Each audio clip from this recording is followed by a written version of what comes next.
Anda baca bagaimana? Review. Karena perputaran terlalu lama, dia terjadi pembekuan. Oh, pembekuan. Bisa, ya.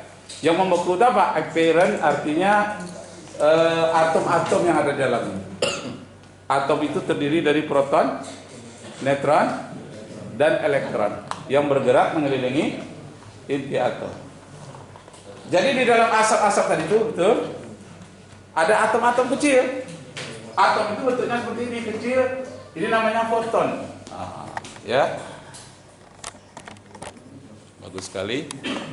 Nah, saya mengajarkan tentang islamisasi sains. Jadi yang kecil ini di tengah namanya foton, kemudian yang mengelilingi namanya elektron. Banyaknya 7 lintasan. Jadi rahasia alam ini terletak pada angka 7. Atom terdiri dari 7 lintasan. Dari lintasan P sampai lintasan Q. 7 lintasan. Kalau atom ada 7 lintasan, kemudian benda-benda di ruang angkasa ini setelah di atas bumi juga ada 7 lintasan. Karena setelah bumi itu di atasnya ada Mars, Jupiter, ya, Saturnus, Uranus, Neptunus, Pluto, ya. Jadi ada 7 juga. Tapi Pluto sudah dihapus. Pluto itu sedang disengketakan orang sekarang. Disengketakan karena jalannya tidak stabil. Diperkirakan bukan anak buah dari matahari kita, tapi anak buah dari matahari tetangga kita. Apa namanya matahari tetangga kita itu? Si Alpha namanya. Nama seorang gadis. Alpha Centauri.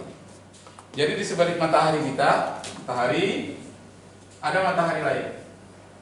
Tapi agak redup dia. Inilah planet itu beredar, mulai dari Merkurius, Venus, Bumi, Mars, Jupiter, Saturnus, Uranus, Neptunus, Pluto. Pluto ini lebih dekat dari sini. Lintasannya lebih dekat ke Alpha Centauri. Kepada si Alpha. Ini dia beredar ini. Beredar, bumi kita beredar pada yang ketiga. Ini yang disebut dengan kulum fi falaki yasbahun. Semua benda-benda ini beredar menurut garis edar yang ditetapkan oleh Allah. Dia beredar mengelilingi induknya di sini matahari. Induknya matahari. Matahari ini mempunyai korona-korona, pancaran ke segala arah. Lalu yang ini juga mempunyai korona-korona lagi. Jadi corona itu populer dari dulu ya. Sekarang jadi penyakit ya. Penyakit corona menyebar ya. Corona itu artinya hal-hal yang menyebar, mengkilat artinya. Makanya ada mobil corona. Mobil corona itu mobil yang mengkilat. Semua mobil corona mengkilat kecuali corona yang tercebur ke lumpur. Tidak mengkilat ya. Nah, inilah benda-benda itu tadi. Jadi yang teori nebula tadi itu, yang atom-atom di dalamnya saling menggeser, akhirnya terjadilah ledakan besar. Ledakan itu disebut dengan Big Bang. Big artinya raksasa, Bang artinya ledakan. Terjadilah ledakan raksasa sesuai dengan surat 21 ayat 30. Apa bunyinya? Awalam yaral ladzina kafaru anna as-samawati wal ard kanata ratqa fafataqnahuma wa ja'alna minal ma'i kulla syai'in hayyin afala yu'minun. Artinya, ada yang Pak Al-Quran? Ada apa orang-orang yang kafir tidak mengetahui bahwasanya langit dan bumi itu keduanya dahulu adalah suatu yang padu. Lalu Kemudian yang memisahkan antara keduanya dari air kami jadikan segala sesuatu yang hidup, maka mengapakah mereka tiada juga beriman? Nah, itu dia. Wa ja'alna minal ma'i kulla syai'in hayyin. Segala sesuatu makhluk biologis yang hidup di bumi diciptakan oleh Allah dari air. Tapi kan manusia disebut dari tanah liat, bukan dari air. Ya, tanah liat itu adalah tanah yang mengandung air. Kalau tidak mengandung air, ya tembikar namanya. Ya, bukan tanah liat. Tanah liat itu mengandung air. Minal ma'i kullu syai'in hayyin afala yu'minun. Tidakkah kamu mau beriman? Oke, lanjut kita yang ada di sana. Yang ada di nanti dijawab mana yang bisa dijawab saja ya. Jangan semuanya. Ya. Ya, karena ini pelajarannya kan untuk 2 semester, 2 tahun. Ya, ini dirumuskan menjadi sebentar. Ya. Nah, ini metodenya kita pilih, kompetensinya. Ini siaran ulangan ini. Kita ambil dari awal. Nah, ini yang belum kenal dengan saya, nama Rakib, rajin, aktif, kreatif, insya Allah berhasil. Jamari, Jawa, Minang, Aceh, Riau. Jadi M Rakib Jamari. Oke, umur saya sudah 61 tahun. Lanjut ya. Lanjut. Umur 61 tapi rasanya seperti 16. Jadi jiwa itu nggak pernah tua ya, badan aja yang tua. Nah, ini persyaratan untuk belajar kristologi. Nanti kalau ditanya dalam ujian sudah tahu kan ayatnya, Al-An'am ayat 108. Jangan kamu menghina Tuhan-Tuhan agama lain. Itu dasarnya kemarin sudah disampaikan. Bahkan pernah saya sebutkan, jadikan ayat ini sebagai ayat untuk sholat kalau jadi imam. Nah, ini ayatnya. وَلَا تَسُبُّوا الَّذِينَ يَدْعُونَ مِن دُونِ اللَّهِ فَيَسُبُّوا اللَّهَ عَدُوًّا بِغَيْرِ عِلْمٍ كَذَلِكَ زَيَّنَّا لِكُلِّ أُمَّةٍ عَمَلَهُمْ ثُمَّ إِلَى رَبِّهِمْ مَرْجِعُهُمْ فَيُنَبِّئُهُم بِمَا كَانُوا يَعْمَلُونَ. Jangan kamu memaki, jangan mencerca Tuhan agama lain. Mentang-mentang kita dah menguasai ilmu dengan agama, mengetahui kelemahan-kelemahan Tuhan agama lain, lalu kita hina Tuhan agama lain. Tidak boleh. Menurut surat Al-An'am ayat 108. Lanjut. Nah, ini surat Al-Baqarah ayat 79 ini memberikan tantangan terhadap orang-orang yang bisa berbahasa Arab. Mentang-mentang Quran itu bahasa Arab, dia pandai bahasa Arab. Cobalah buat Al-Quran dalam bahasa Arab. Ya kan? Pasti kita tidak akan bisa. Dan itu terjadi di kalangan orang Yahudi dan Nasrani. Dia membuat ayat-ayat kitab sucinya sendiri. Lalu dikatakannya ayat yang dibuatnya itu datangnya dari Allah, padahal mereka karang itu sendiri. Fawailul lilladzina yaktubuna alkitaba biaidihim. Celaka besarlah bagi orang yang menulis kitab-kitab suci itu yang dikatakannya kitab itu dari Allah. Padahal mereka tulis dengan tangan mereka sendiri. Lanjut suratnya, surat Al-Baqarah ayat 79. Ya, ini masih ingat? Orang yang mati karena digigit ular karena dia beriman kepada ayat palsu. Ya. Apa itu ayat palsunya? Kitab Markus pasal 16 ayat 17-18 mengatakan tanda orang-orang beriman itu kalau dia memegang ular berbisa dia tidak akan mati. Dia tidak akan binasa. Dicobanya, ternyata binasa. Kenapa? Ayat yang dipercaya itu adalah ayat palsu. Bahaya ayat palsu. Mati orang dibuatnya. Iya. Ini 3 orang nih mati digigit ular ini. Ya. Bible ini diyakini sebagai mukjizat. Dalam Injil Markus pasal 16 ayat 17 sampai 18. Nah, jadi disebut dengan in the sign shall follow them, akan mengikuti, mengiringi mereka, ya, believe, orang-orang yang beriman. Kemudian dia meminum racun berbisa tidak akan mati, menginjak ular-ular berbisa tidak akan binasa. Ternyata binasa, mati. Ingat kalau saya tanya nanti kitab palsunya kitab Markus pasal 16 ayat 17. 17-18. oh, enggak perlu banyak-banyak, itu aja apa udah bisa jadi pendeta. Enggak, paling tidak mengalahkan. Jangan lupa kalau berdebat masukkan ular kecil dalam plastik, bawa baygon agak setengah gelas. Pasti mereka tidak akan bisa berkutik. Lanjut. Ini pengulangan. Ini dia ayat-ayat yang sudah diakui di dunia tentang kepalsuannya. Rupanya Markus tadi bukan hanya pasal 17 sampai 18 sampai ayat 20 ya, dari 9 lagi. Pasal 16 ayat 9 sampai 20 sudah diakui kepalsuannya secara konsensus oleh ilmuwan Kristen sendiri. Jadi bukan ilmuwan Muslim saja. Ini makan ular hidup-hidup di Afrika, mati. Dimakannya ular hidup itu. Lanjut. Ini kasus yang mencengangkan, konyol. Jemaat dipaksa makan ular hidup-hidup demi buktikan mukjizat tanggal 25 November tahun 2015. Ini di Afrika. Matilah makan ular. Insyaallah. Ini pastor berikut ini mati digigit ular berbisa juga. Ayatnya sama, tempat yang berbeda. Tetap Markus 16 ayat 9 sampai 20. Sama sekali tidak dicantumkan dalam kitab yang beragama Ibrani. Bahasa Ibrani tidak ada. Tapi di dalam bahasa Yunani sama bahasa Latin ketemu. Itu ayat yang ditambahkan. Lanjut.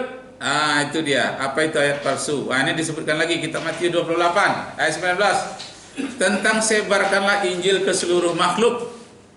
Seluruh makhluk berarti ke ular juga, cacing ya. Bukan seluruh manusia katanya. Seluruh makhluk. Karena itu pergilah jadikan semua bangsa muridku, baptiskanlah mereka dalam nama Bapa, Anak dan Roh Kudus. Ternyata oleh para ahli mereka digolongkan kepada ayat black. Mereka beri dengan warna hitam. Black itu menunjukkan tidak diucapkan oleh Nabi Isa alaihissalam, tapi muncul saja.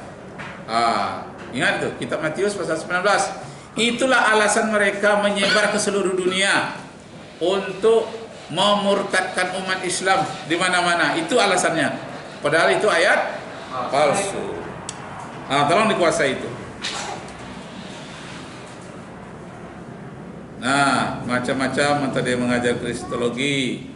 Ini maksudnya bapak-bapak, ibu-ibu, saudara-saudara, setelah saya mengajar kristologi, tahun depan Andalah yang mengajar ke sini. Saya hanya mendampingi saja. Insyaallah. Ya kan? Depan bahannya. Terus siapa yang mau moto silakan, mau rekam silakan. Ya, Anda itu dilatih sebagai instruktur mubalik tahun depan. Tapi pilih satu orang yang tertarik saja dengan kristologi. Kalau tidak tertarik nggak usah. Yang tertarik dengan tafsir, dengan ustaz lain, dampingi dia. Paling tidak menurut saya ini separuhnya harus tertarik ini dengan kristologi. Karena ini tantangan kita. Ya, kalau semuanya tertarik, malah bagus. Berarti kader-kader yang luar biasa ini. Namanya aja sekolah kader mubalik. Iya. Jadi rakib Jamari itu nggak satu orang lagi dari Riau nanti. Ada ini berapa? 40 orang. Wah, langkah bagusnya. Karena teman kami dulu namanya Ridwan Ali Salami, sayang dia mati muda meninggalnya. Dialah membawa kitab Injil kemana-mana, ke masjid-masjid seperti itu. Setelah dia meninggal, Mubalik Ikmi waktu itu putus apanya? Putus generasinya mengajar kristologi. Terpaksa membawa Mubalik dari Jawa. Putus sarananya. Arti dia tidak mengkader. Nah, makanya saya teringat, saya dalami, akhirnya diadakanlah pengkaderan ini, antara lain ini tentang kristologi ini harus punya kader, ya, ingat. Jadi anda ini bisa, kalau ketemu dengan saya lupa Pak, saya kader Bapak, kader kristologi. Alhamdulillah, tidak perlu saya dikasih uang, dikasih ucapan seperti itu, besar hati saya, gembira. Kenapa? Karena apa yang saya ajarkan bisa berkembang. Ini yang kita hadapi ini. Nah, lanjut. Faktor-faktor yang membimbing kita materi dakwah. Ingat tujuan kita. Tujuan kita bukan untuk merendahkan agama lain, tapi menyampaikan kebenaran. Kalaupun kita kuasai kitab Injil semuanya, jangan kita sombong. dikuasailah dengan baik, pengetahuan awal. Kita ketahui siapa peserta pelatihan kita tuh, audien kita siapa. Jadi harus kenal kita dengan orang yang berdialog dengan kita. Nah, ini pelatihan yang baik. Bapak-bapak saudara latih pelatihan yang baik, ada prinsip belajar, motivasi itu kasih dulu, ya. Jadi gembirakan motivasinya, belajar yang cepat, kreatif belajar, ada umpan balik. Jadi saya nanti dengan Pak saudara sekalian, jangan saya aja yang menyampaikan, Anda juga menyampaikan kepada saya. Itu namanya umpan balik. Cuma kita nggak sempat praktek. Nah, ini yang ahli debat dunia, namanya Ahmad Dedat, dengan bukunya The Choice. Siapa yang sudah punya? Belum? Wajib beli ini. Sudah dipesan? Oh, bagus sekali. Pustaka Al-Kausar ya? Ada yang lain yang menerbitkan? Biasa ini hak milik dari Pustaka Al-Kausar. Lanjut, ini orang-orang yang masuk Islam. Ini Menteri Pertahanan Amerika, Cine, Muhammad Ali, petinju masuk Islam. Yang di sebelahnya itu Yusuf Estes, banyak masuk Islam. Ini pentingnya. Kemudian metode kita, metode ceramah ada unggulnya, cepat menyampaikan informasi. Cuma yang kita serap sedikit, hanya 25%. Kemudian metode ceramah ini ya cepat informasi, ada kelemahannya. Ceramah perbandingan agama. Jadi kita jangan hanya ceramah, tapi juga nanti ada penyajian. Ayat-ayat yang disembunyikan, nah ini perlu kita tahu. Ini paling berbahaya. Kemarin ada sempat membaca ya. Ini maaf bicara nih, cerita Zakar pun ada di situ. Oh, Masya Allah. Malu kita bacanya. Nanti kalau baca sendiri lah ya. Ini ingat aja nak ayatnya. Ini ya. Yehezkiel nih. Kitab Yehezkiel 23 ayat 1 sampai 21. Wah, ini baru contoh sedikit dan malu kita bacanya. Dah, tidak boleh lama-lama tayangan yang ini nih. Ini bahaya. Karena ada yang belum dewasa di sini kayaknya.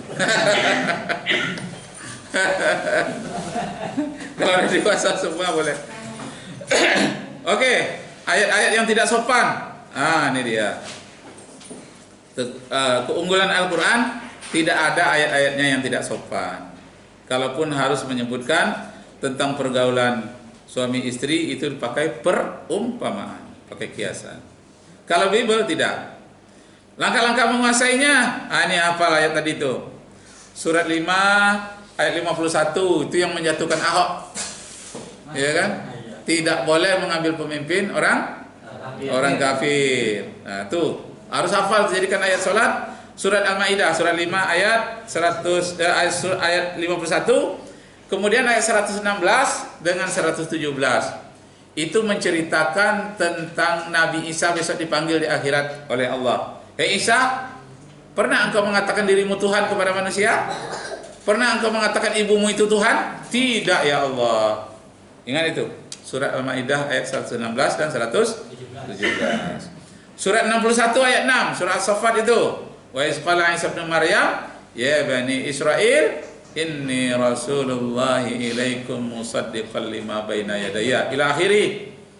Surat 2, surat Al-Baqarah ayat 120, walan tarda minkal yahudu walan nasara hatta tattabi'a millatahum. Surat 57 ayat 4 tentang Nabi Isa tidak disalib.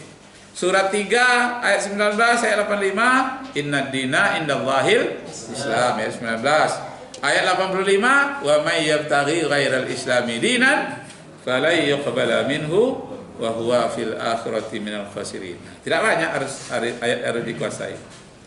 Nah, ini wajah asli Nabi Isa alaihissalam katanya, tapi tidak ada yang asli. Ya, menurut orang ini asli semua nih, ini asli. Ternyata palsu semua. Ini kan fotonya orang Yunani itu. Patung orang Yunani. Katanya seperti itu Nabi Isa. Tidak ya, tertipu. Jangan mau ditipu. Ini orang Islam yang tertipu, ustadz dia. Namanya Saifuddin Ibrahim. Jadi pendeta dia sekarang. Banyak PT-nya, Pak. Wah, katanya gitu, gajinya besar. Masya Allah. Ini diisukan, didiskusikan gambar-gambar ini. Jadi gambar salib itu di dalam kitab Matius pasal 3 ayat 13 dikatakan terkutuklah orang-orang yang ada di kayu salib. Ada cerita di Payakumbuh, anak-anak main layang-layang, tersangkut layang-layangnya di gereja di Payakumbuh. Jadi kata anak-anak, "Hei Yesus, turunkan layang-layang Den." Lalu berbicaralah patung Yesus tadi. Apa katanya? Aden aja lah 32 tahun tersangkut di situ. Tidak bisa turun-turun. Itulah yang layang angkulo kan yang turunan. Oh lari anak, wih, mengiceknya mah. Lari anak semua. Iya, mungkin jinnya itu ya. Itu yang kata Ustaz Somad itu ya, ada jinnya. Nah, saya aja dah tersangkut 30 tahun di sini katanya. Gak bisa turun-turun. Itulah yang layang kamu pulang aku turunkan katanya. Lari anak-anak main layang-layang. Tak tahulah apakah humor dari Payakumbuh juga nggak tahu gitu ya. Saya tanya kepada orang Payakumbuh, ya memang ada gereja katanya di sana ke lapangan. Oke, ada orang Payakumbuh di sini enggak? Nggak ada ya. Lanjut. Nah, ini ya ayat-ayat. Oke, ini peringatan surat Maryam ayat 88 dan ayat 83. Wah, sampai waktu kita? Ya, kita tutup dulu. Demikian, nanti kita sambung. Sudah maghrib ya. Menjelang Isya bisa kita masuk sebentar. Agak berapa menit? Jelang Isya? Hah? Bagaimana? Ya. Ah, siap bisa. Siap bisa. Ya. Siap bisa. Pokoknya terakhir 45 menit terakhir menjelang pulang kita berikan tesnya sudah ada di sini. Tapi jangan dicikok-cikok ya, jangan dilihat ya. Yakin aja Ustaz ya. Oke, kita cukupkan demikian. Semoga Allah Subhanahu wa taala meridai kita semua dan kita terhindar dari perbuatan musyrik. Wabillahi taufik wal hidayah. Wassalamualaikum warahmatullahi wabarakatuh. Ya, silakan ambil wudhu. Lagi azan. Terasa sih? Hah? Apanya? Aslinya nggak terasa. Oh, udah mulai ya AC-nya belum? Oh, ini undangan untuk besok.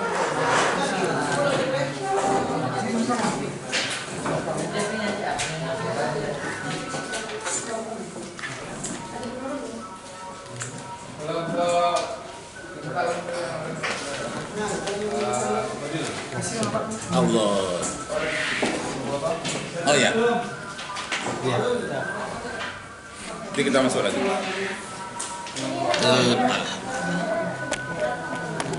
Oh.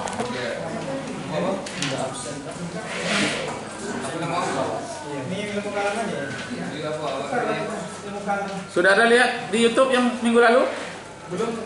Belum lihat? Buka aja M Rakib Jamari apa Google, keluar tuh semua pelatihan kita ya. Bisa di YouTube, bisa di Twitter, bisa di Google, ada.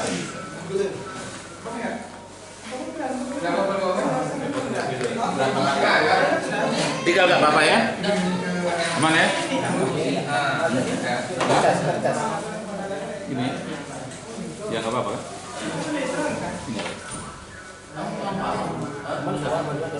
Hah? Itu aja dimatikan lah. Oh, matikan gitu.